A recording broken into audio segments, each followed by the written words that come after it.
And the cost of groceries is rising, cost of fuel is rising, and those things don't appear to be going down anytime soon. Jeff Baker has been working in Mistawasis, Nehiyawak as a food sovereignty specialist for the past year. He's been developing their food program by working with the community members. The program aims to create overall wellness and promote healing from the effects of colonization on the health, traditional diets, and relationships of First Nation people. Having a strong identity is really critical for general health and well-being, to have a strong sense of who you are and where you come from.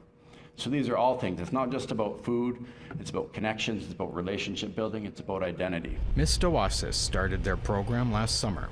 They revived a previously established community garden and built a greenhouse behind the high school that includes an aquaponics facility.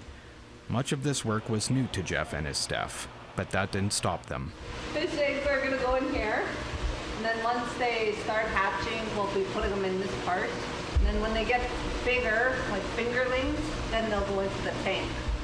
Our program has three main goals, and first is to create a secure source of healthy, locally grown, culturally relevant foods for the community. We also want to provide opportunities for relationship building to help strengthen our band members' identities as Nehiyawak people.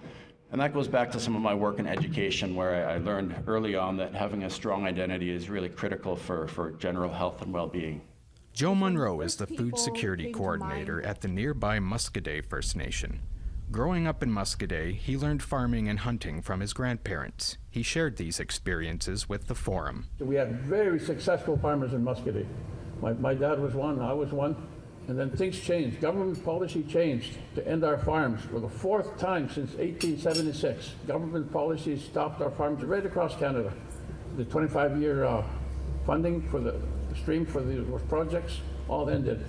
So agriculture ended unless it was subsidized by outside jobs in your family.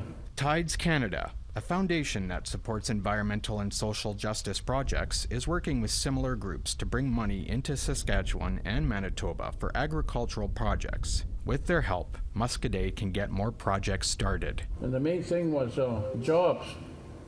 There's no jobs at the reserves, hardly any jobs, and using food security as a way to get there. People wanted employment, even just for the summer, and they wanted access to good food they could trust, organically grown food. These local projects helped 42 Muscadet members work long enough through the summer to get tax-exempt EI in the off-seasons. They also allowed further training for staff while receiving the full child tax credit. In Mistawasis, they plan to take over child and family services as part of their movement to food sovereignty. Jeff hopes that negotiations with the federal government for that will begin within the next few months. Very little is done to actually support kids and families and try to keep them healthy. So one of our goals as Mistawasis is to flip that on its head and to do most of our work in prevention and to really focus on providing support to keep our kids and families healthy and together. And that spans the whole gamut, and including food, definitely including food as well. Many others spoke about their own community programs over the two-day forum. The consensus was that more gatherings like this should be held every year, which could see more communities benefit from the programs like this. Brent McGillivray, APTN National News, Saskatoon.